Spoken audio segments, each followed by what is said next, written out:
Yes. Good morning class. चलिए, दोबारा स्वागत है आपका वापस से क्लास में।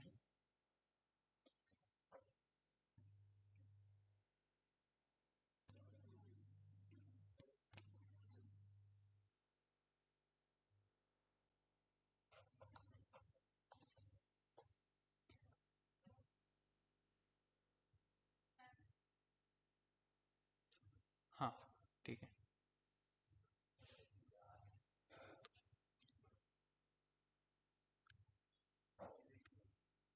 कल ज़्यादा बताने लायक ऐसा कुछ भी एक्स्ट्रा नहीं है जिसको मतलब आपको बहुत डिफिकल्टी आए। जो कुछ है इस मैप में ही है।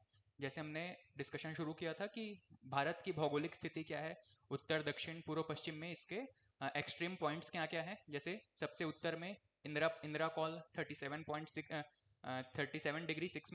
उसी तरीके से दक्षिण में दो बिंदु हैं जिनको भारत का दक्षिण बिंदु माना जाता है। एक तो मुख्य भूमि के रूप में, मुख्य भूमि में जो दक्षिणी बिंदु है यहाँ पे 8 डिग्री 4 मिनट कन्याकुमारी में। और अगर पूछा जाए कि पूरे भारतवर्ष का सबसे दक्षिणी बिंदु कौन सा है, तो ये यहाँ पे जो अंडमान निकोबार में है, खास करके ग्रेट निकोबार में जो पॉइंट आता है, इंदिरा पॉइंट के नाम से जाना जाता है, पिग्मिलियन पॉइंट भी इसको कहते हैं। ये भारत का दक्षिण बिंदु है। इसी तरीके से भारत में जो भी चीजें यहाँ पे हमने कल डिस्कशन किया है वो सब कुछ इस मैप में ड्रॉ किया हुआ है। जैसे कि सेवन सिस्टर्स या भारत के जो पूर्वोत्तर राज्य हैं उनकी लोकेशंस क्या क्या है, कहाँ कहाँ पे है। भारत को पूर्व की ओर जो पड़ोसी देश है म्यांमार, किस पर्वत श्रेणी के द्वारा ये पृथक किया जाता है या बॉर्डर बनाता है। उसके अलावा भारत में जो मुख्य भूमि है, इसमें सबसे कहना चाहिए कि आपके सबसे बड़े राज्य कौन से हैं। उसके अलावा भारत की मुख्य भूमि से लगे हुए सबसे बड़े पड़ोसी पड़ोसी देश, सबसे ज्यादा बॉर्डर शेयर करने वाले पड़ोसी देश कौन कौन से हैं। तो उसके लिए हमने एक एक्रोनिम देखा था बचपन से, MBA। मतलब बी से बांग्लादेश, बांग्लादेश सबसे बड़ा बॉर्डर शेयर करता है। और सबसे छोटा बॉर्डर कौन शेयर करता है? अफगानिस्तान। ठीक है, उसको हमने यहाँ पे नोट किया था बचपन से। MBA जिन्होंने कल की क्लास मिस की है, बस ये एक एक्रोनिम नोट कर लीजिएगा।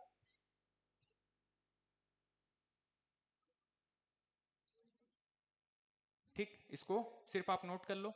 बी, कैपिटल बी, फिर स्मॉल ए, ये किसके लिए क्या शो कर रहा है? बांग्लादेश।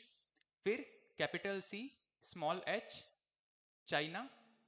फिर पी, कैपिटल पी, पाकिस्तान। फिर कैपिटल एन, नेपाल। से जो है वो साइलेंट रहेगा। फिर MBA, M for Myanmar, B for Bhutan और ए फॉर अफगानिस्तान। ठीक, बचपन से MBA। ये क्या शो कर रहा है? आपका भारत से लगे हुए पड़ोसी देश, जिसमें बी जो सबसे पहले है बांग्लादेश, वो सबसे ज्यादा लैंड बॉर्डर शेयर करता है। और घटते हुए क्रम में सबसे छोटा लैंड बॉर्डर ए, अफगानिस्तान। ठीक, इसके बाद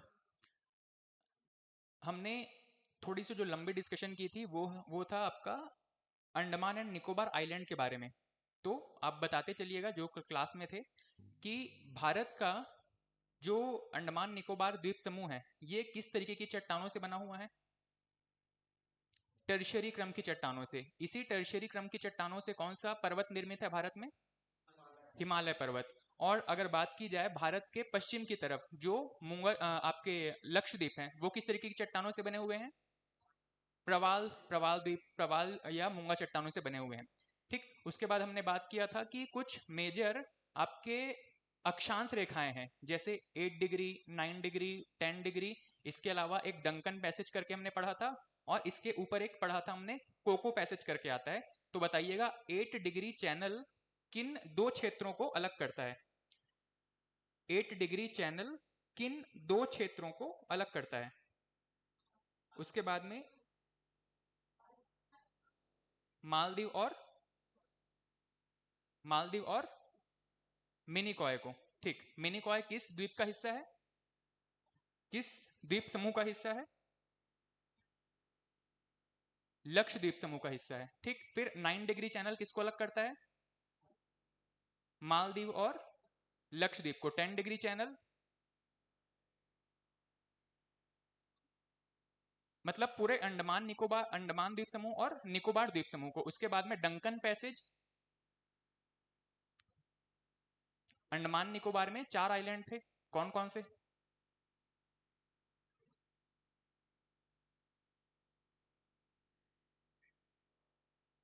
वो तो निकोबार का हिस्सा है। अंडमान में 4 आइलैंड है, उत्तरी, मध्य, दक्षिणी और लिटिल अंडमान। लिटिल अंडमान और दक्षिणी अंडमान के बीच में एक छोटा सा वाटर पैसेज है। दक्षिणी अंडमान और लिटिल अंडमान के बीच में एक छोटा सा वाटर बॉडी है, इसी को कहा जाता है डंकन पैसेज। ठीक, उसके बाद में जब आप ऊपर की तरफ जाओगे तो या फिर आप शुरू करोगे अंडमान द्वीप को, अंडमान द्वीप के जस्ट ऊपर में एक और छोटा सा आइलैंड है म्यांमार का अधिकार वाला, कौन सा है? Cocoa island. कोको आइलैंड और अंडमान के बीच में एक छोटा सा वाटर बॉडी है, इसको कहा जाता है कोको पैसेज। ठीक है, कोको पास कहा जाता है। तो यहां तक की चीजें हमने डिस्कस की थी कल की क्लास में। ठीक, उसके बाद में एक छोटा सा और पॉइंट हमने डिस्कस किया था, भारत और श्रीलंका के बीच में जो वाटर बॉडी है, जो जल क्षेत्र है जिसके द्वारा भारत और श्रीलंका अलग होते हैं, इनका क्या क्या नाम था? वहां पे वैसे 2 वाटर बॉडी हैं, एक उत्तर की तरफ है, एक दक्षिण की तरफ है। पाक जल डमरू मध्य उत्तर की तरफ, और नीचे की तरफ मन्नार की खाड़ी। ठीक, मन्नार की खाड़ी ये दक्षिण की तरफ है। उसके बाद में हमने एक पॉइंट डिस्कस किया था कि भारत या किसी भी देश की सीमा से लगे हुए जो समुद्र हैं उसमें अलग अलग तरीके का अधिकार होता है। जैसे कि किसी भी देश की, यहां पे हम भारत की बात कर रहे हैं, भारत की मुख्य भूमि की सीमा से जो 12 नॉटिकल माइल, किलोमीटर नहीं है ना, याद रखिएगा, 12 नॉटिकल माइल तक की जो दूरी है, इसको किस नाम से जाना जाता है?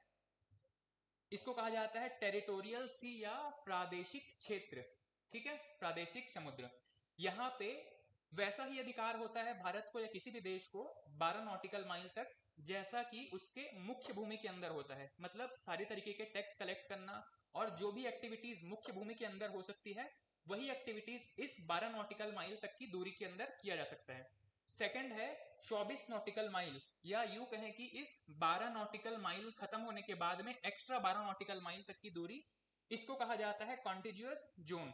ठीक है, यहाँ पे थोड़ी सी लिमिटेशंस आ जाती हैं, वहां पे टैक्स कलेक्शन को लेकर के अलग अलग रूल्स हैं। और उसके बाद में इस 24 नॉटिकल माइल को अगर छोड़ दे तो यहाँ मुख्य भूमि से लेकर के टोटल जो 200 नॉटिकल माइल तक की दूरी है, इसको कहा जाता है EEZ, एक्सक्लूसिव इकोनॉमिक जोन। ठीक, और इस 200 नॉटिकल माइल के बाद का जो समुद्र है किसी भी देश का, उसको कहा जाता है हाई सी या इंटरनेशनल वाटर। वहां पे किसी को भी किसी की परमिशन की जरूरत नहीं है, कोई भी वहां पे आ जा सकता है। ठीक, ये कुछ बेसिक सी चीजें थी जो कल की क्लास में हमने डिस्कस की थी। ठीक, इसके बाद में ये एक छोटा सा आपको सिर्फ ये बताने के लिए कि भारत में प्रमुख रूप से कौन कौन सी चट्टानें, किस तरीके की चट्टानें जो है भारत के भूगर्भ में अवस्थित हैं, किस तरीके की चट्टानों से भारत निर्मित है। तो यहाँ पे 6 प्रकार की जो मुख्य चट्टानें हैं, जैसे कि आर्कियन, धारवाड़, कडप्पा, विंध्यन और गोंडवाना, उसके अलावा दक्कन ट्रैप। इसमें एक बेसिक सा फैक्ट इस एरिया के बारे में पूछा जाता है, जो मुझे लगता है सबसे इंपॉर्टेंट भी है, इस एरिया के बारे में पूछा जाता है। ठीक है, इसको किस नाम से जाना जाता है? इसको कहा जाता है आपका दक्कन ट्रैप। ये वाला एरिया क्यों फेमस है, ये दक्कन ट्रैप क्यों फेमस है? पहली चीज, ये पूरा एरिया, ये पूरा हिस्सा जो है वो लावा के चट्टानों से निर्मित है। लावा के चट्टानों से ये पूरा एरिया निर्मित है। लावा चट्टानों का अपरदन होने से यहाँ पे काली मिट्टी सबसे ज्यादा हुई है। ठीक है, और काली मिट्टी किस फसल के लिए काफी फेमस है? कपास के लिए। ठीक है, तो ये जो पूरा बेल्ट है यहाँ पे कपास बहुत ज्यादा होता है, कपास, गन्ना, ये बहुत ज्यादा उत्पादन होता है इस एरिया में। ठीक, इसके अलावा कुछ चट्टानों के नाम है, जैसे कि विंध्यन, विंध्याचल पर्वत वाला क्षेत्र था इसीलिए इसका नाम विंध्यन पड़ा। गोंडवाना, गोंडवाना एरिया में मिला था ये चट्टान पहली बार, इसीलिए इसको गोंडवाना नाम दिया गया था। ठीक है, आर्कियन के बारे में आपने पढ़ा होगा कि सबसे पुरानी जो चट्टानें हैं, जिससे मतलब आपने पृथ्वी के ओरिजिन के बारे में आपने पढ़ा है, सुना है, डिस्कवरी में देखा होगा। शुरुआत में एक आग का गोला था, उसके बाद में धीरे धीरे यहाँ पे लाइफ इवॉल्व हुआ। उसी श्रेणी में जब यहाँ पे पत्थरों का निर्माण होना शुरू हुआ, और कहते हैं कि पृथ्वी जब ठंडा होना शुरू हुआ, तो सबसे पहले जो चट्टानें बनी थी उसको कहा जाता है आर्कियन चट्टान। ठीक है, उसी आर्कियन चट्टान के अपरदन और क्षय होने से, या फिर आपने रॉक साइकिल पढ़ा होगा, पढ़ा है रॉक साइकिल, मतलब चट्टानें टूटती है, फिर से जुड़ के कुछ नई चट्टानें बनती हैं, फिर से टूटती हैं, उसी श्रेणी में बाकी की चट्टानें निर्मित हुई हैं। ठीक है, आर्कियन चट्टानों से बाकी की चट्टानें निर्मित होती हैं। ठीक, एग्जाम के पॉइंट ऑफ व्यू से ये वाला जो मैप है वो काफी इंपॉर्टेंट है। ठीक है, इसमें काफी टाइम लगने वाला है आपको, या आपने पढ़ा है तो इसको हम थोड़ा सा फास्ट पेस में इसको कवर कर सकते हैं। इसमें हम बात करने वाले हैं भारत की जो सबसे प्रमुख पर्वत श्रेणी है, कौन सी? हिमालय। हिमालय की पूरी उत्पत्ति से लेकर के यहाँ पे किस तरीके का इसका विस्तार है, इसके बारे में हम चर्चा करने वाले हैं। ठीक, तो अगर आपको थोड़ा सा आइडिया है कि हिमालय की उत्पत्ति किस तरीके से हुई है तो बताइएगा, भारत में हिमालय की उत्पत्ति किस तरीके से हुई है। उससे पहले एक और छोटा सा प्रश्न है कि इस हिस्से को, भारत का इतना जो हिस्सा है, इसको किस नाम से जाना जाता है? हाँ सर, प्रायद्वीपीय भारत के नाम से जाना जाता है। ठीक, अब यहीं से शायद आपको अगर स्टोरी पता है तो भी ठीक है, मुझे बताइएगा, और नहीं पता है तो मैं आपसे डिस्कस करूंगा। तो ये बताइएगा कि हिमालय का जो ओरिजिन है इसी प्रायद्वीपीय भारत की वजह से है, ये आपको पता होगा। तो क्यों है, क्या है, बताइएगा थोड़ा सा इसके बारे में। आपने पढ़ा होगा, सुना होगा इसके बारे में कि हिमालय की उत्पत्ति का एक प्रोसेस था, और माना जाता है कि हिमालय का अभी भी विस्तार हो रहा है। ठीक है, अभी पिछले 2 साल पहले ही मैंने आपको शायद करंट अफेयर में एक डेटा भी नोट करवाया था, हिमालय की ऊंचाई में कुछ वृद्धि हुई है। ठीक है, उसके बारे, उसी से संबंधित है कि हिमालय का ओरिजिन कैसे हुआ था, और साथ ही इसकी लंबाई, ऊंचाई, और इसमें कौन कौन सी श्रेणियां हैं, अलग अलग यहाँ पे फोल्ड बने हुए हैं, इससे संबंधित कुछ बात है। तो आप बताइएगा कि भारत में ये जो हिमालय है इसकी उत्पत्ति किस तरीके से हुई है, कोई भी जिसको थोड़ा सा आइडिया हो। टेथिस सी, ठीक है, टेथिस सागर से संबंधित है। ठीक, कहां पे था टेथिस सागर? हाँ, दो मुख्य भूमि हुआ करते थे, उसका नाम बहुत इंपॉर्टेंट नहीं है, एक अंगारा लैंड था, एक गोंडवाना लैंड था। उन दोनों के टकराव से क्या हुआ है कि एक फोल्ड जैसा निर्माण हुआ है। फोल्ड कैसा? जैसे कि ये एक लैंड मास है, ये एक भूमि है जहां पे, अच्छा आपने कहा एक टेथिस सागर की चर्चा की सबसे पहले। मान लीजिए कि वो टेथिस सागर जो है इस एरिया में, जहां पे ये हिमालय है उससे लगा हुआ एक टेथिस सागर था, जहां पे ऊपर से आने वाली सभी नदियां क्या करती थी, गाद जो मटेरियल है उसको ला करके यहाँ पे इकट्ठा करती थी। ठीक है, यहाँ पे जो गाद या मटेरियल जो नदियों के द्वारा इकट्ठा किया गया है, वो इस प्लेन के रूप में आप मान सकते हो। ठीक, उसके बाद ये जो प्रायद्वीपीय भारत था वो एक अलग भूमि का हिस्सा था। ठीक है, माना जाता है कि अफ्रीका की तरफ से ये मूव करते हुए, फ्लोट करते हुए, तैरते हुए भारत यहां तक पहुंचा है। तो जब यहां से एक पॉइंट की तरफ यहाँ पे प्रेशर देना शुरू करोगे, दूसरा पॉइंट स्टैटिक है, ये वाला पॉइंट एक तरफ से मूव कर रहा है, तो ये मूव करने की श्रेणी में क्या होगा, इस तरीके से फोल्ड मेंटेन होने लगता है।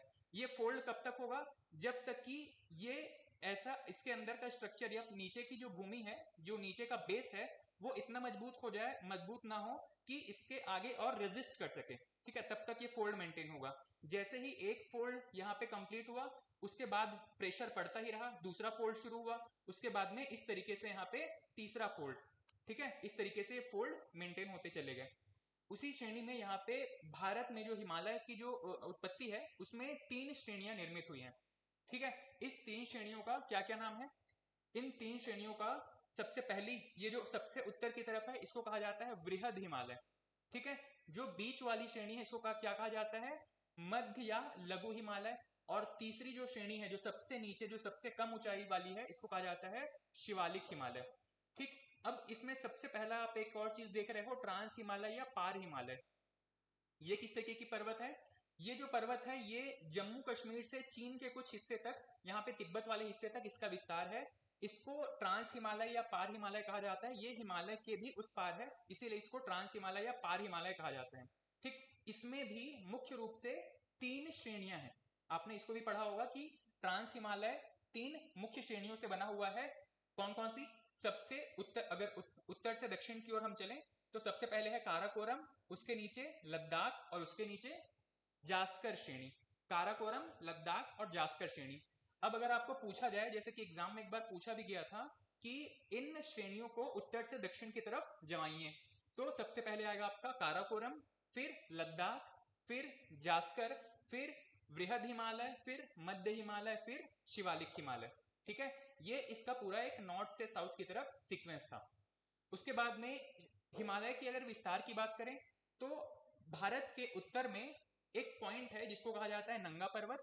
इस नंगा पर्वत से लेकर के पूर्व में यहाँ पे आप अरुणाचल प्रदेश में एक पॉइंट है, इसको कहा जाता है नामचा बरवा। यहां तक भारत हिमालय का जो विस्तार है बिल्कुल सीक्वेंस में है या एक पैरेलल सीरीज के फॉर्म में है।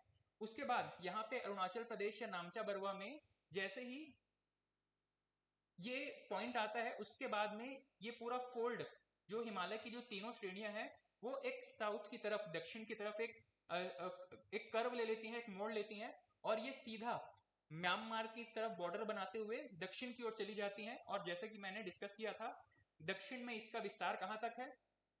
आपका अंडमान निकोबार आइलैंड तक। ठीक है, ये जो अंडमान निकोबार आइलैंड आप देख रहे हो, ये इसी हिमालय का हिस्सा है। ठीक है, ये इसी हिमालय का हिस्सा है, अंडमान और निकोबार आइलैंड। उसके बाद में इस पूरे पर्वत श्रेणी में जो मुख्य चोटियां हैं उसके बारे में अगर बात करें तो काराकोरम, लद्दाख और जास्कर में जो इंपॉर्टेंट पीक है, जो महत्वपूर्ण चोटियां हैं उसके बारे में, काराकोरम में एक पॉइंट है सबसे उत्तर की तरफ, इसको कहा जाता है माउंट केटू। और माउंट केटू का एक और नाम है, आप मुझे बताइएगा उसका और एक और क्या नाम है?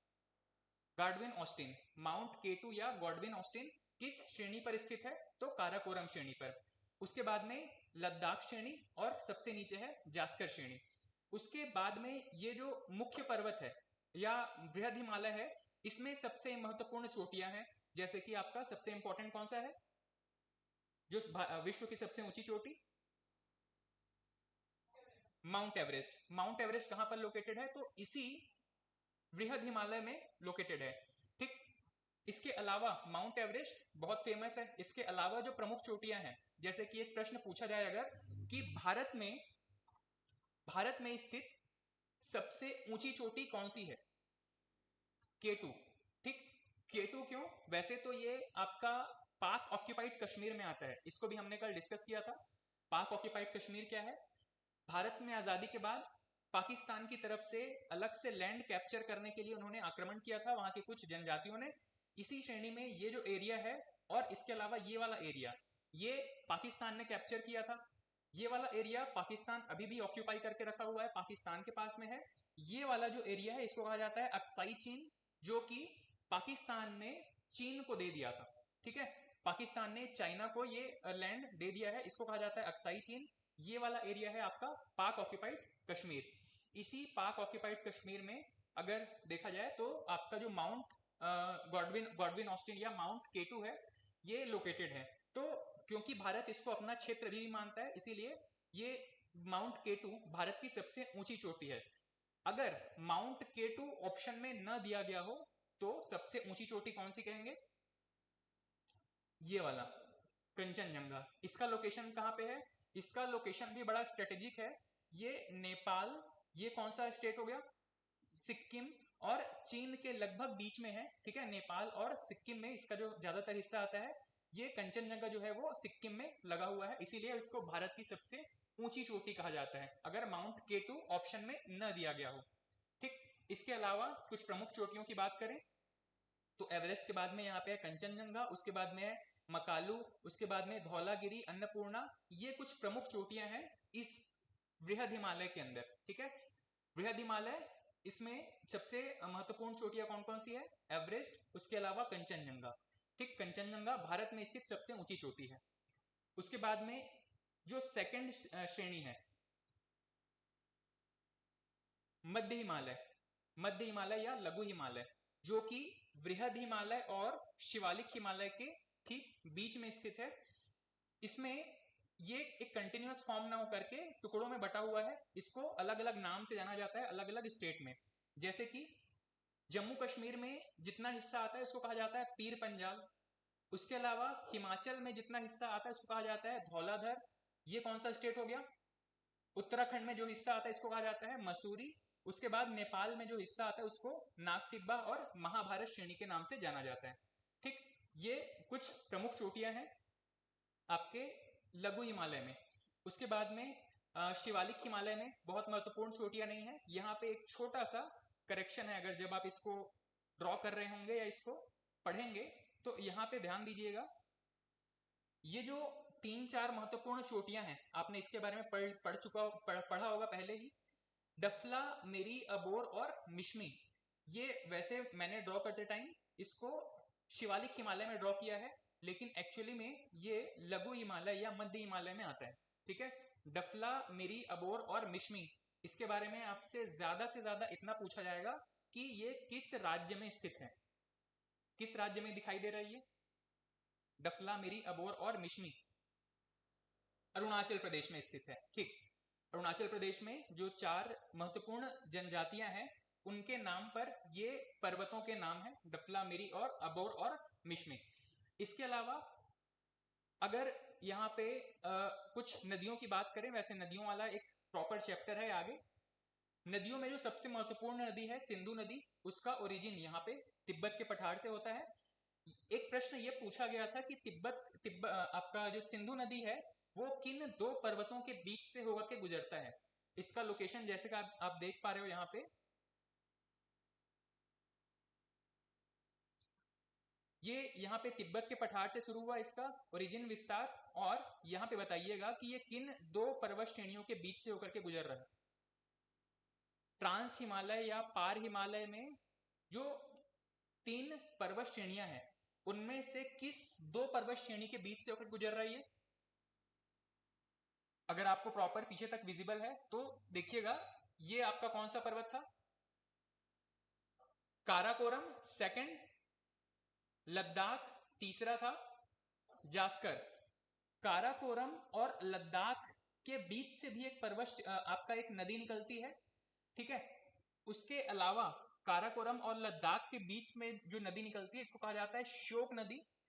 ये शोक नदी हमारे लिए बहुत इंपॉर्टेंट नहीं है, इंपॉर्टेंट है आपका सिंधु नदी। सिंधु नदी का उद्गम तिब्बत से होता है, तिब्बत से होने के बाद भारत में एंटर करता है। भारत में लद्दाख और जास्कर के बीच से होकर ये नदी गुजरती है। ठीक है, ये प्रश्न पूछा गया था, सिंधु नदी भारत में किन दो क्षेत्रों से, किन दो पर्वतों के बीच से होकर के गुजरती है? इसका आंसर क्या है आपका? लद्दाख और जास्कर श्रेणी के बीच से गुजरती है। ठीक, इसके अलावा यहाँ पे इस मैप में कुछ पर्वतों के नाम दिए गए हैं, जैसे कि पटकोई बूम पहाड़ी, नागा हिल्स या नागा पहाड़ी, मणिपुर हिल्स, मिजो हिल्स। ये कुछ कुछ नाम जैसे कि आपको नागा, मणिपुर और मिजो हिल्स स्टेट के नाम पे हैं, उसको याद करने में दिक्कत नहीं है।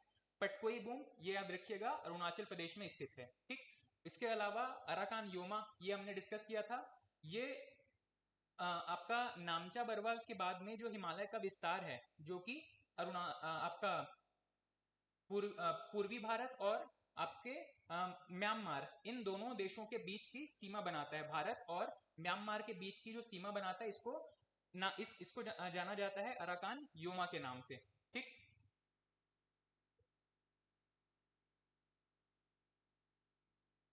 उसके बाद में इन्हीं पर्वत श्रेणियों पर कुछ प्रमुख दर्रे स्थित हैं। दर्रे क्या होते हैं? दर्रे या पास किसको बोलते हैं?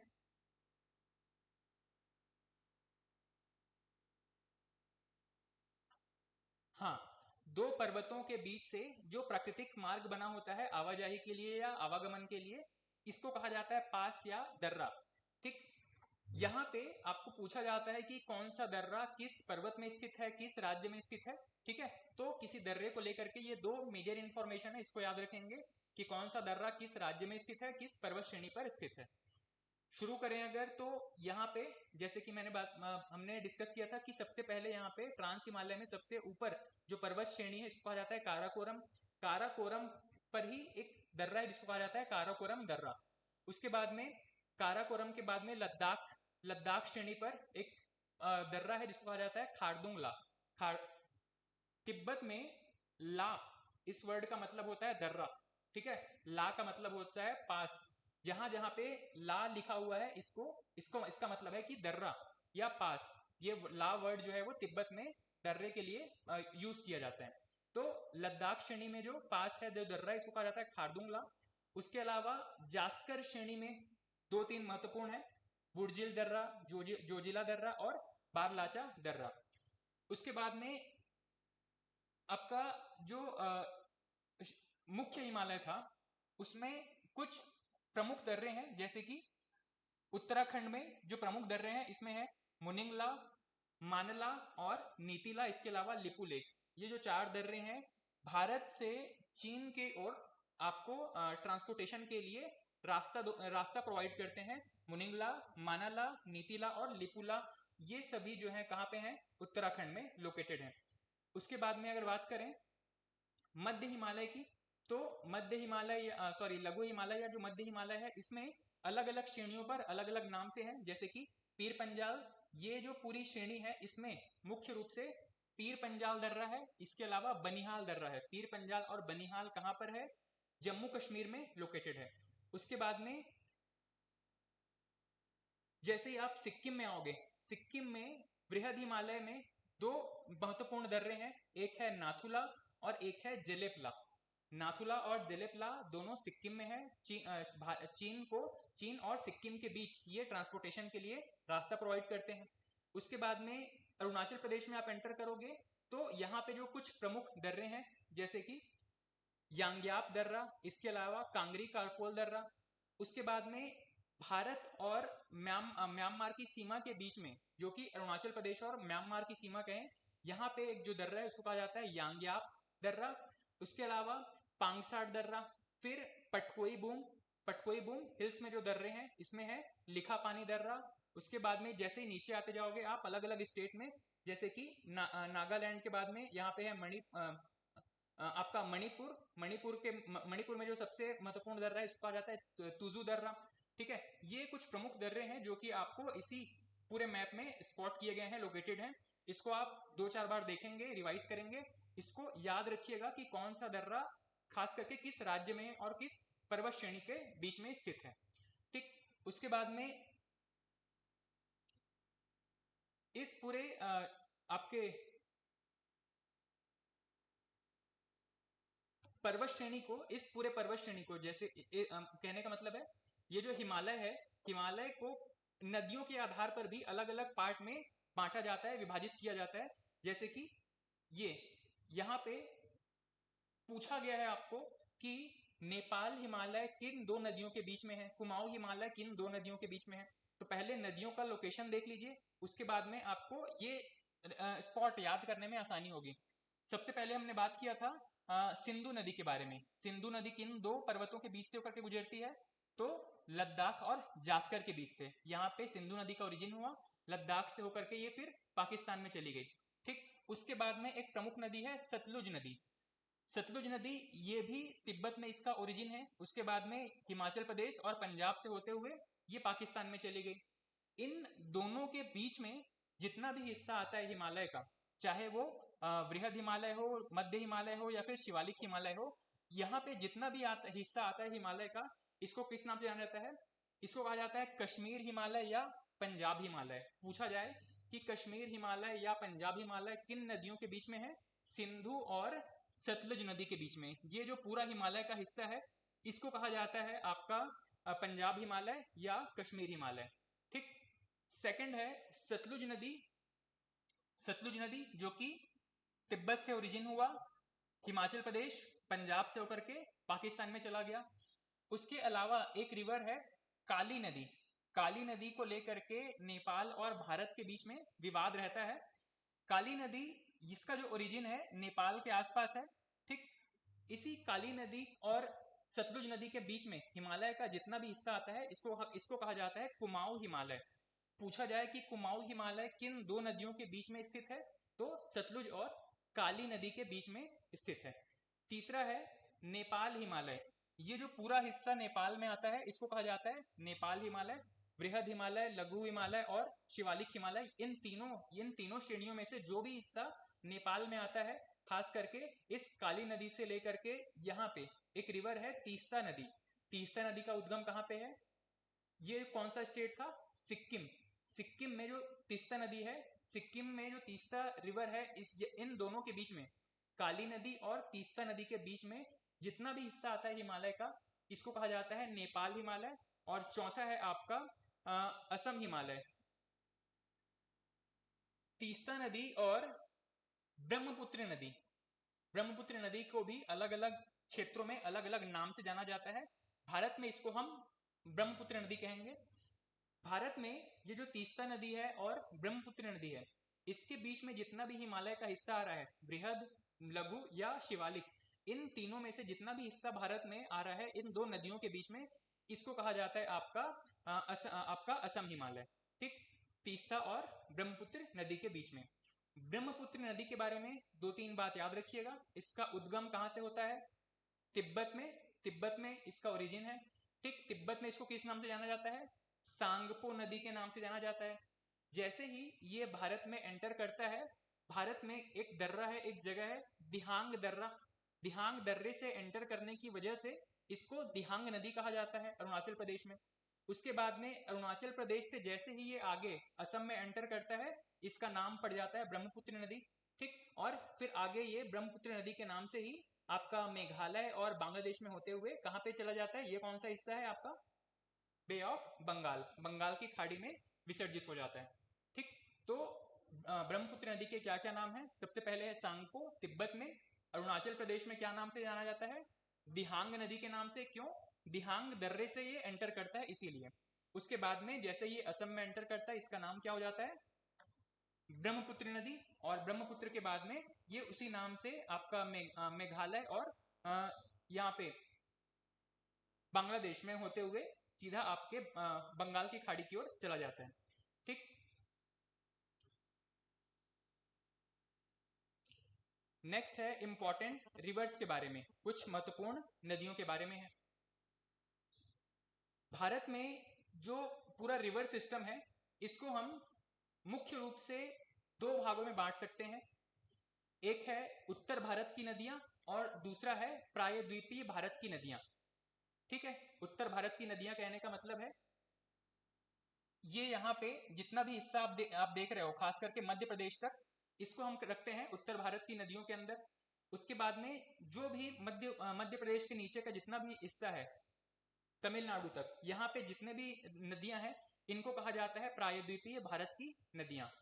ठीक, उत्तर भारत की नदियां और दूसरा है प्रायद्वीपीय भारत की नदियां। इन नदियों को एक और तरीके से कैटेगराइज किया जा सकता है। जो प्रायद्वीपीय भारत की नदियां हैं इनको एक और तरीके से कैटेगराइज किया जाता है। पहला है पूर्व की तरफ बहने वाली नदियां। ठीक है, भारत में ज्यादातर जो नदियां हैं, जो प्रायद्वीपीय भारत है, यहाँ पे जो ज्यादातर नदियां हैं वो पूर्व की तरफ विसर्जित होती हैं। इसका रीजन आप मुझे बता सकते हैं क्या? भारत में जो प्रायद्वीपीय भारत है, ये जो हिस्सा है प्रायद्वीपीय भारत का, यहाँ पे जितनी भी मेजर रिवर्स हैं वो पूर्व की तरफ विसर्जित होती हैं। इसका रीजन आप बता पाएंगे? नदियां या कोई भी वाटर बॉडी किस चीज की तरफ बहती है? मतलब किस चीज का पालन करती है? ढाल का पालन करती है, ढाल की तरफ बहती है। इसका सिंपल सा रीजन क्या है कि भारत या आपका जो प्रायद्वीपीय भारत है, इसका ढाल किस तरफ है? पश्चिम से पूर्व की तरफ है। ठीक है, इसी वजह से जो ज्यादातर नदियां हैं वो पूर्व की तरफ बहती हैं। ठीक, रिवर सिस्टम में सबसे पहले अगर हम बात करें गंगा यमुना के बारे में, तो गंगोत्री नाम से एक ग्लेशियर है आपका उत्तराखंड में, यहां से गंगा नदी का उद्गम होता है। वैसे ही एक यमुनोत्री ग्लेशियर है, यहां से यमुना नदी का उद्गम होता है। ये दोनों ही उत्तर भारत की प्रमुख नदियां हैं। यहां से प्रश्न किस तरीके से बनते हैं? प्रश्न आपको पूछा जाता है कि गंगा की सहायक नदियों के बारे में, कौन सी नदी गंगा की सहायक है, कौन सी पूर्व की तरफ आपके उत्तर की तरफ मिलने वाली सहायक नदी है, कौन सी नदी दक्षिण की तरफ से मिलने वाली सहायक नदी है। ऐसे कुछ प्रश्न जनरली यहाँ से पूछे जाते हैं।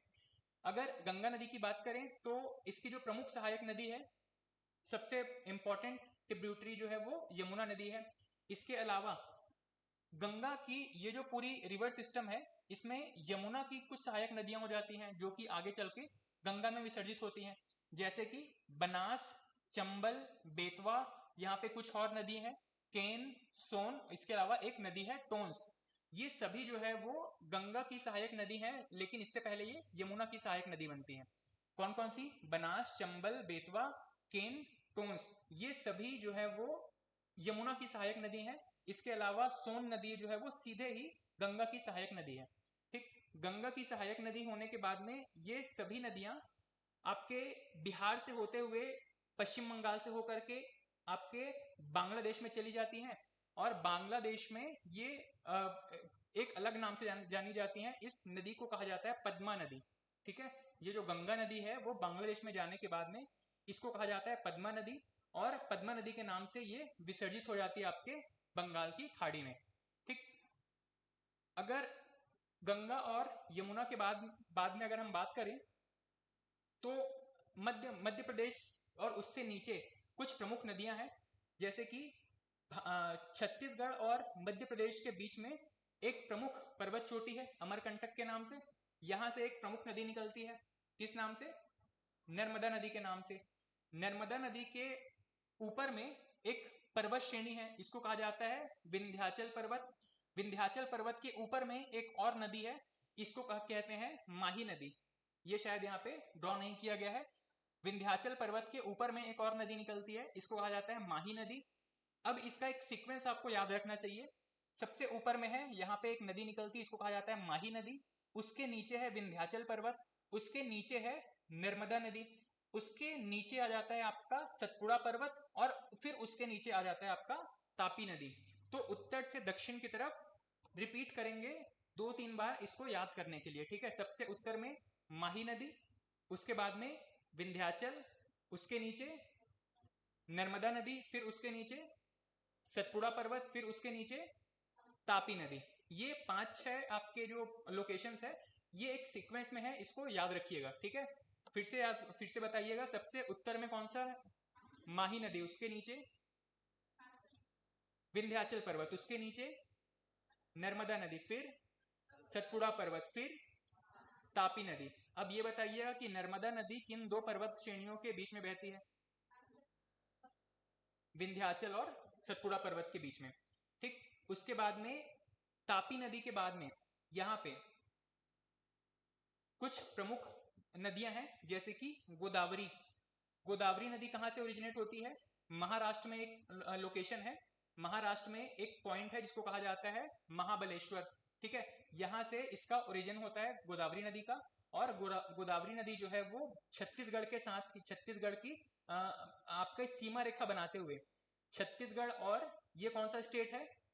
तेलंगाना। छत्तीसगढ़ और तेलंगाना के बीच में सीमा रेखा बनाते हुए फिर आंध्र प्रदेश से होकर के ये बे ऑफ बंगाल में चली जाती है, बंगाल की खाड़ी में विसर्जित हो जाती है। गोदावरी नदी के बाद में एक महत्वपूर्ण नदी है कृष्णा नदी। कृष्णा नदी महाबलेश्वर, इसी महाराष्ट्र में महाबलेश्वर से निकल के आपके कर्नाटक, फिर आपका तेलंगाना, आंध्र प्रदेश से होते हुए फिर बे ऑफ बंगाल में चली जाती है। यहाँ पे एक प्रश्न पूछा जाता है आपको कि दक्षिण भारत की सबसे लंबी नदी कौन सी है? दक्षिण भारत की सबसे लंबी नदी कौन सी है? ये पूरा हिस्सा आपका दक्षिण भारत में आ जाता है। गोदावरी नदी जो है वो दक्षिण भारत की सबसे लंबी नदी है, और इसीलिए इसको कहा जाता है दक्षिण की गंगा। ठीक है, दक्षिण की गंगा या बूढ़ी गंगा के नाम से गोदावरी को जाना जाता है। उसके बाद में कुछ प्रमुख नदियों की बात करें तो कृष्णा नदी, इसके अलावा कावेरी नदी। कावेरी नदी करंट अफेयर की वजह से न्यूज में रहता है। करंट अफेयर किस हिसाब से? कावेरी नदी के बीच में, कावेरी नदी को लेकर के यहाँ पे 3 राज्यों के बीच में विवाद की स्थिति रहती है। क्यों? क्योंकि कावेरी नदी का जल जो है वो 3 राज्यों के लिए बहुत इंपॉर्टेंट है।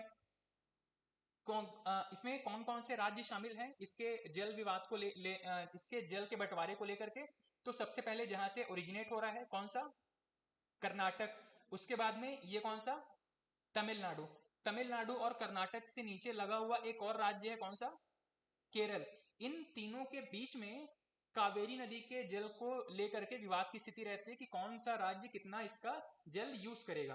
ठीक, इन तीनों राज्यों के बीच में कावेरी नदी जल विवाद को लेकर के सुप्रीम कोर्ट के अलग अलग निर्णय आए हैं। इसको कावेरी नदी जल विवाद के नाम से जाना जाता है। ठीक है, कावेरी रिवर वाटर डिस्प्यूट के नाम से इसको जाना जाता है। इसमें सिर्फ आपको ये याद रखना है कि किन किन राज्यों के बीच में ये विवाद रहता है। ठीक, अब यहाँ पे कावेरी नदी के बाद में कुछ और भी छोटी छोटी नदियां हैं जो कि दक्षिण में तमिलनाडु से होकर के बहती है, पर बहुत इंपॉर्टेंट नहीं है। जो मेजर रिवर्स है उसमें कम से कम आप इतना याद रखिएगा, माही नदी, नर्मदा नदी, तापी नदी, फिर गोदावरी, कृष्णा, कावेरी।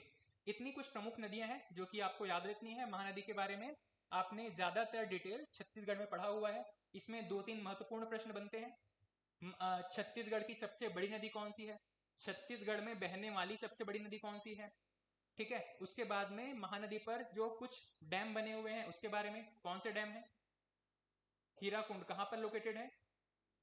उड़ीसा में स्थित है। ठीक, इसकी लंबाई, अच्छा ये पता है कि ये सबसे लंबी, आपका कहना चाहिए कि डैम है। सबसे लंबा डैम कौन सा है? हीराकुंड बांध। ठीक, इसके अलावा एक प्रश्न है, भारत में सबसे पुरानी पर्वत श्रृंखला कौन सी है? भारत में सबसे पुरानी पर्वत श्रृंखला कौन सी है? हाँ सर, अरावली। ठीक है, इसका जो ओरिजिन है वो हिमालय से भी पहले का है। ठीक है, अब ये जीर्ण शीर्ण अवस्था में है, मतलब इसका काफी क्षय हो चुका है। क्यों? क्योंकि यहां से, इस अरावली पर्वत से जो building material, building construction material है उनका काफी ज्यादा दोहन किया गया है। यहाँ पे गुजरात, राजस्थान, इन क्षेत्रों में आपको पता है कि टाइल्स के लिए, टाइल्स मैन्युफैक्चरिंग के लिए ये पूरा एरिया बहुत फेमस है। राजस्थान और गुजरात, ये पूरा एरिया टाइल्स मैन्युफैक्चरिंग के लिए बहुत फेमस है। और उससे संबंधित जो बहुत सारे मटेरियल हैं, खास करके आपका संगमरमर जैसी चट्टाने हैं, टाइल्स मैन्युफैक्चरिंग के लिए मटेरियल है, वो सभी इस अरावली पर्वत के आसपास मिलते थे। इसी वजह से इसको इतना दोहन किया गया है कि अब इसकी हाइट काफी कम हो चुकी है। ठीक है, हालांकि ये सबसे पुरानी पर्वत श्रेणी है।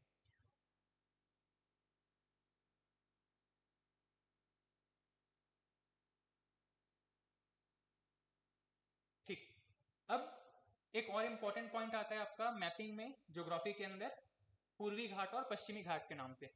ठीक है, पूर्वी घाट और पश्चिमी घाट, भारत में, भारत के पूर्व की तरफ ये जितने पर्वत श्रेणियां हैं, खास करके आपके उड़ीसा से लेकर के नीचे तमिलनाडु तक, इसको कहा जाता है पूर्वी घाट।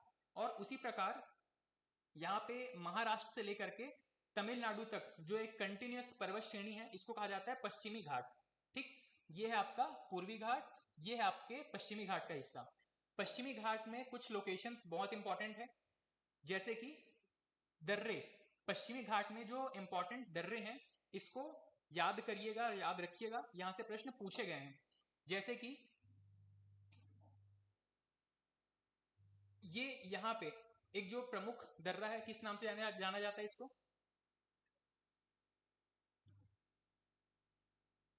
भारत में पश्चिमी घाट में कुछ प्रमुख दर्रे हैं।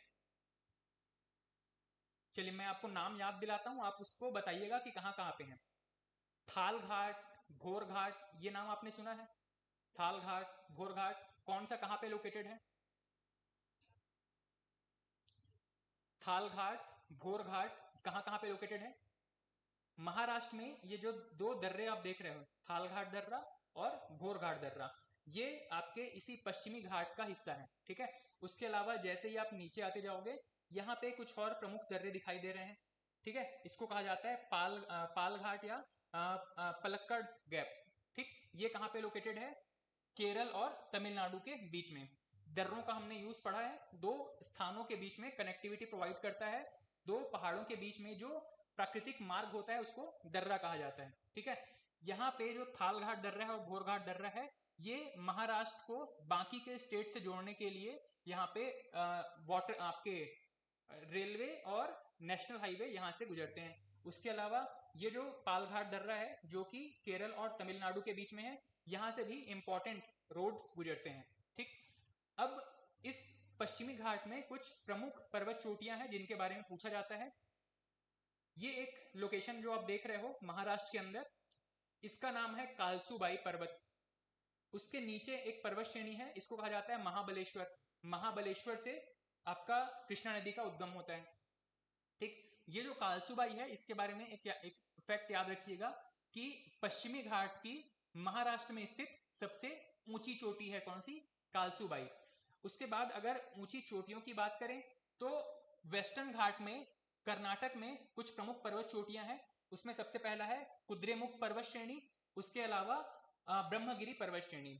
ये सभी वेस्टर्न घाट या पश्चिमी घाट का हिस्सा है।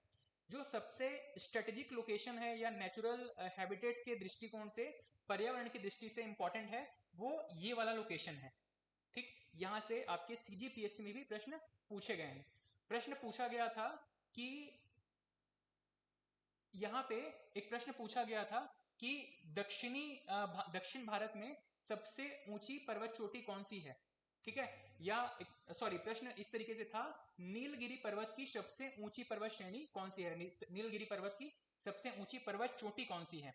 तो याद रखिएगा, ये जो वेस्टर्न घाट है, पश्चिमी घाट है, और यहां से जो निकला हुआ पूर्वी घाट है, पूर्वी घाट की जितने पर्वत श्रेणियां हैं वो दक्षिण में आकर के आपका तमिलनाडु, केरल और कर्नाटक के बीच में एक ट्रायंगल शेप में गांठ का निर्माण करती है, इसको पर्वतीय गांठ कहा जाता है। ये तीनों आके आपस में एक जगह पे मर्ज हो जाते हैं, इसको कहा जाता है आपका नीलगिरी पर्वत।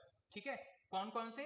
पूर्वी घाट और पश्चिमी घाट जो है वो भारत के दक्षिणी हिस्से में आकर के एक जगह पे एक्यूमुलेट हो जाते हैं, मर्ज हो जाते हैं, इसको कहा जाता है नीलगिरी पर्वत। नीलगिरी पर्वत जो है वो काफी फेमस है वहां के नेचुरल वेजिटेशन के लिए, वहां की वनस्पतियों के लिए, इसके अलावा वहां पे जो जीव जंतु हैं उसके लिए काफी बायोडाइवर्सिटी काफी रिच है वहां पे। इंपॉर्टेंट प्रश्न जो पूछा गया था वो इस पॉइंट को लेकर के पूछा गया था, इस पर्वत श्रेणी को पूछा गया था। ये जो पर्वत श्रेणी है वो इस नीलगिरी पर्वत में सबसे ऊंची पर्वत चोटी है, इसको कहा जाता है डोडा बेट्टा। ठीक, डोडा बेट्टा सबसे ऊंची पर्वत चोटी है, कहां पे? नीलगिरी पर्वत पर। ठीक, ये जो नीलगिरी पर्वत है, फिर से बता दूं किसका हिस्सा है? आपके पूर्वी घाट और पश्चिमी घाट का जो मर्ज होते हैं एक जगह पे दक्षिण भारत में आकर के, ये एक जगह पे मिल जाते हैं, ये पर्वतीय गांठ का निर्माण करते हैं जिसको कहा जाता है नीलगिरी पर्वत। ठीक, नीलगिरी पर्वत के बाद में ये जो पश्चिमी घाट है इसका विस्तार तमिलनाडु तक है। तमिलनाडु में इसको एक वाई शेप में, ये यहाँ पे तीन अलग अलग पर्वत श्रेणियां हैं। ठीक है, कौन कौन सी? सबसे पहले जो वेस्टर्न घाट है इसका विस्तार केरल से लेकर के तमिलनाडु बॉर्डर तक जो है, इसको कहा जाता है अन्नामलाई पर्वत। ठीक, केरल में केरल से लेकर के तमिलनाडु तक इसका जो हिस्सा है इसको कहा जाता है अन्नामलाई पर्वत। उसके बाद में इसी केरल से लेकर के तमिलनाडु के अंतिम छोर तक जो हिस्सा है इसी पश्चिमी घाट का, इसको कहा जाता है कार्डमम या इलायची हिल्स, कार्डमम हिल्स या इलायची हिल्स। उसके बाद में यहाँ पे ईस्टर्न घाट या पूर्वी घाट से होकर के जो श्रेणियां हैं, इसका एक हिस्सा है जो कि यहाँ पे वाई शेप ड्रॉ करने में यहाँ पे हेल्प करता है, इसको कहा जाता है पालनी हिल्स, पालनी पहाड़ी। ठीक, और इन्हीं तीनों श्रेणियों के बीच में जो एक माउंटेन हिल है, इसको कहा जाता है अनाईमुडी चोटी, अनाईमुडी हिल्स। ठीक, ये जो लोकेशन है इसमें थोड़ी सी कॉम्प्लेक्सिटी है, इसको आप बार बार देखोगे याद हो जाएगा। इसमें सबसे इंपॉर्टेंट क्या क्या है? ये जो पूरी पर्वत श्रेणी है यहाँ पे नीलगिरी पर्वत का निर्माण करती है। नीलगिरी पर्वत में सबसे ऊंची चोटी कौन सी है? डोडा बेट्टा। उसके बाद में तमिलनाडु और केरल में इसका जो विस्तार है इसको अलग अलग नामों से जाना जाता है। सबसे पहले है अन्नामलाई हिल्स, उसके बाद में इलायची हिल्स या कार्डमम हिल्स, उसके बाद में तमिलनाडु में अनाईमुडी चोटी। अनाईमुडी चोटी, उस इन तीनों के बीच में एक जो पीक है, माउंटेन पीक है, इसको कहा सॉरी पालनी हिल्स, इन तीनों के बीच में जो एक प्रमुख पर्वत चोटी है इसको कहा जाता है अनाईमुडी हिल्स या अनाईमुडी पर्वत चोटी। ठीक, उसके बाद में छत्तीसगढ़ वाले एरिया में, आप जैसे ही आप आओगे छत्तीसगढ़ वाले एरिया में, ये जो दक्षिण छत्तीसगढ़ वाला हिस्सा है इसको किस नाम से जाना जाता है? दंडकारण्य का पठार, दंडकारण्य का पठार। यहाँ पे ये जो पूरा एरिया है आपका आपका लौह अयस्क और खास करके टिन के लिए फेमस है। टिन का उत्पादन भारत में केवल छत्तीसगढ़ के अंदर होता है। ये फैक्ट आपको याद रहना चाहिए, आपने पढ़ा भी होगा इसके बारे में। ठीक है, टिन के जो अयस्क हैं या टिन के जो लोकेशंस हैं वो और भी जगहों पे हैं, जैसे कि आपका जम्मू कश्मीर में। इसके अलावा आपके मध्य प्रदेश में कुछ हिस्से हैं जहाँ पे टिन के अवेलेबिलिटी है, लेकिन प्रोडक्शन सिर्फ और सिर्फ छत्तीसगढ़ में होता है। तो एक इंपॉर्टेंट फैक्ट है कि भारत में 100% टिन का उत्पादन कहाँ पे होता है, तो छत्तीसगढ़ में। ठीक।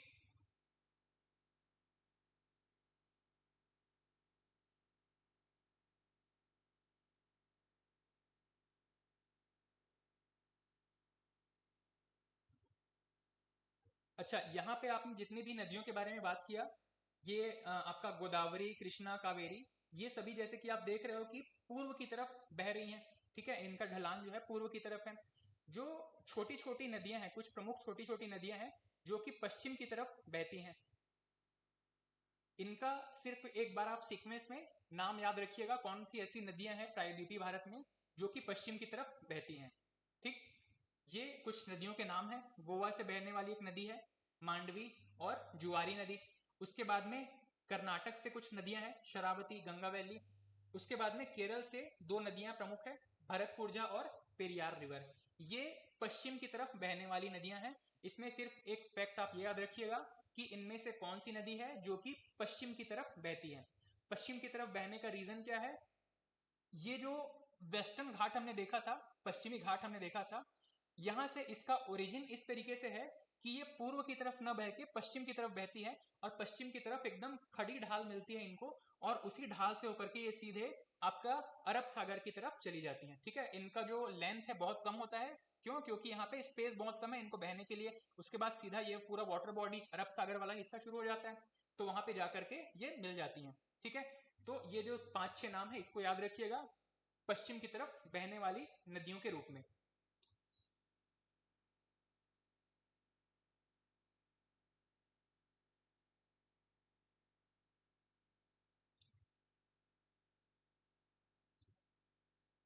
ठीक। उसके बाद में एक प्रश्न पूछा गया था, उस प्रश्न को लेकर के ही मैंने इस मैप में काफी सारी इंफॉर्मेशन ऐड की है। प्रश्न पूछा गया था, उत्तरी सरकार तट किस राज्य में स्थित है?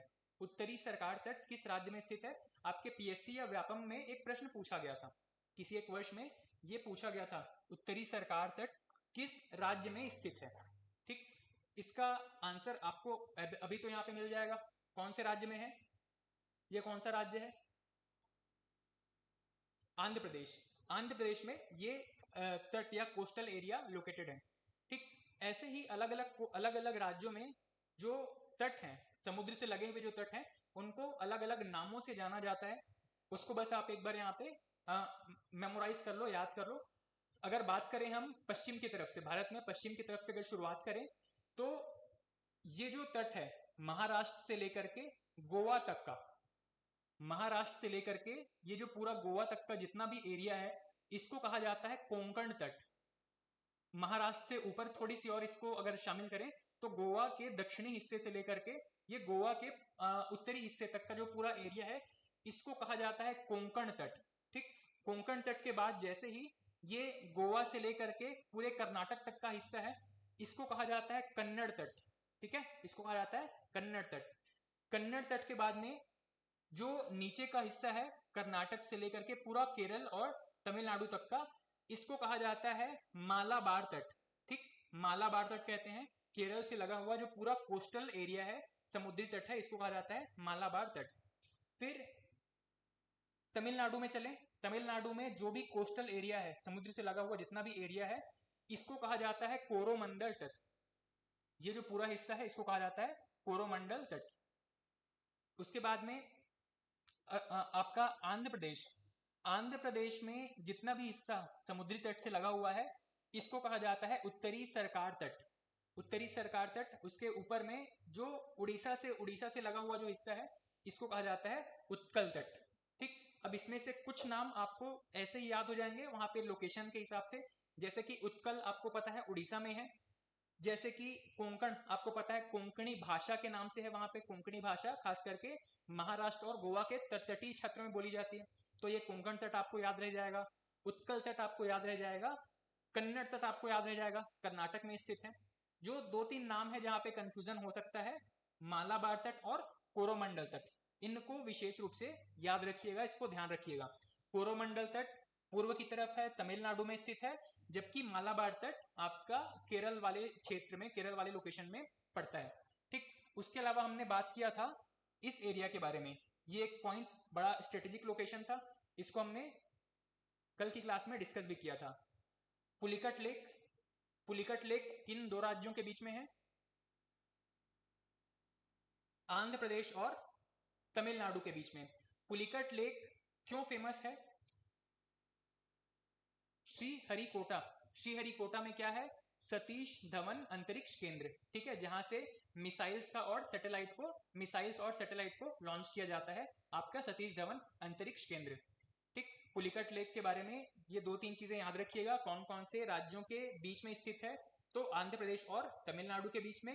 क्यों इंपॉर्टेंट है, या फिर सतीश धवन अंतरिक्ष केंद्र कहां पर स्थित है, तो पुलिकट लेक में स्थित है।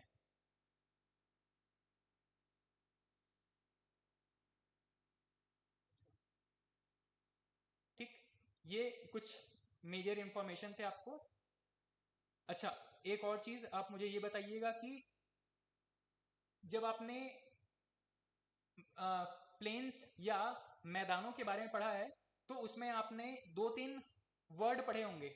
एक वर्ड है भाबर, एक वर्ड आपने पढ़ा होगा तराई, एक वर्ड आपने पढ़ा होगा बांगर, और एक खादर।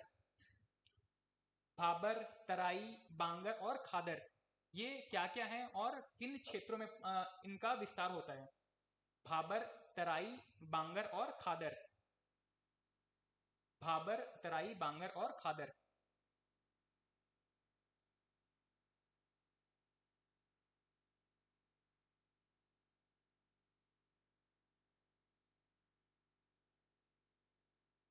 भाबर, तराई, बांगर और खादर किसको कहा जाता है, या किस क्षेत्र में इसका विस्तार होता है?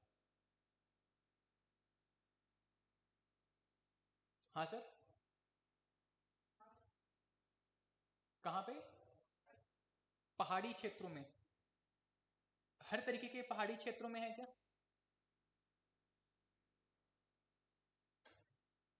देखिए, इसके बारे में विशेष रूप से ये याद रखिएगा कि सबसे पहले तो भाबर, तराई, बांगर और खादर किसको बोलते हैं?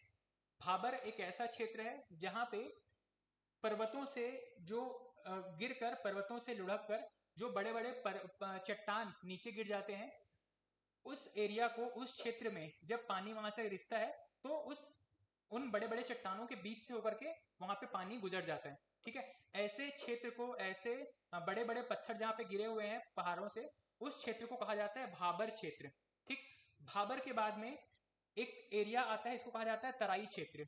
तराई क्षेत्र कौन सा है? जहां पे बिल्कुल बारीक कंकड़ पत्थर है और पानी का फ्लो वहां पे लगभग रुक सा जाता है, ऐसे क्षेत्र को कहा जाता है तराई क्षेत्र। ये जो दोनों एरिया है वो किस क्षेत्र की खासियत है? तो इस हिमालय वाले एरिया की खासियत है भाबर और तराई क्षेत्र।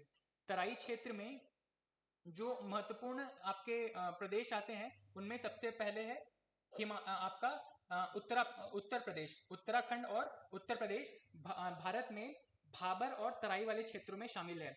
क्यों? क्योंकि यहाँ पे हिमालय से लाए गए बड़े बड़े पत्थर और ये छोटे कंकड़ पत्थर का विस्तार एक प्लेन के तौर पे, एक प्लेन के फॉर्म में यहाँ पे अवेलेबल रहता है, यहाँ पे विस्तार रहता है। ठीक है, भाबर प्रदेश कौन सा है? जहाँ पे पत्थर से लुढ़क कर आए हुए बड़े बड़े चट्टान यहाँ पे रुक जाते हैं और पानी का फ्लो उसके नीचे से होता है, इसको कहा जाता है भाबर। उसके बाद में तराई कौन सा एरिया है? जहाँ पे बिल्कुल बारीक कंकड़ पत्थर अवेलेबल रहते हैं सैंड या बालू के फॉर्म में, जहाँ पे पानी जो है वो ठहर जाता है, इसको कहा जाता है तराई। उसके बाद में एक वर्ड आपने पढ़ा है बांगर और एक है खादर। एक वर्ड पढ़ा है आपने बांगर और खादर। कौन से क्षेत्र को कहा जाता है बांगर और किसको कहा जाता है खादर? नदी के आसपास खादर, और बांगर नदी से दूर वाले एरिया। इसको आप इस तरीके से याद रखेंगे, खाद, खादर जो है वो खाद से संबंधित है। ठीक है। खादर या खाद, ये जो वर्ड है खादर या खाद, नदी के आसपास जो उपजाऊ मिट्टी जमा की जाती है नदी के द्वारा, इसको कहा जाता है खादर। और नदी से दूर जो बाढ़ वाला क्षेत्र है जहां पे मिट्टी पुरानी हो गई है, इसको कहा जाता है बांगर, जो अब उपजाऊ नहीं रह गई है। ठीक है, तो बांगर और खादर ये दोनों वर्ड याद रखिएगा, साथ में ये भाबर और तराई वाला क्षेत्र याद रखिएगा। ठीक, तो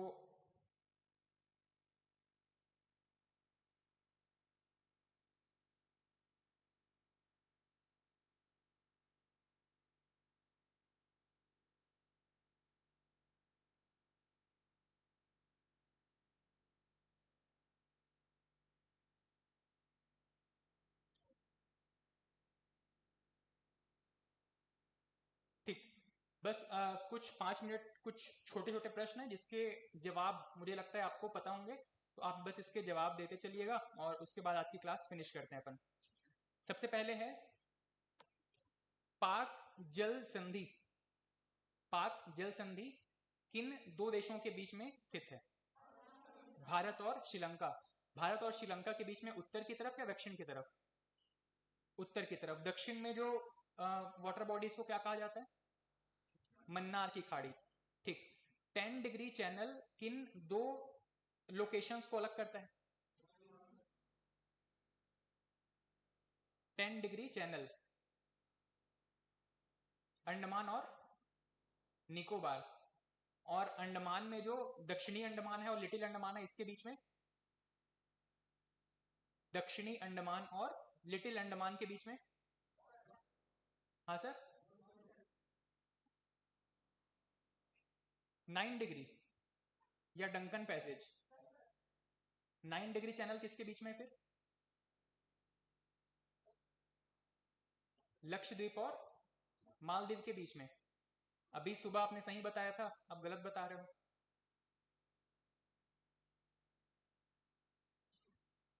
अच्छा, 8 डिग्री चैनल?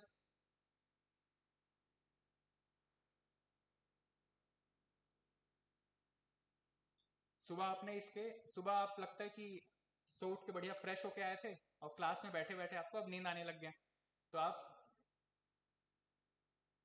अपने सही आंसर को भी अब गलत सलत बता रहे हो। कुछ नहीं है, बिल्कुल इजी सा है, 8 डिग्री चैनल। अच्छा, आप दिमाग में एक इंडिया का मैप, खास करके साउथ इंडिया का मैप इमेजिन करिएगा।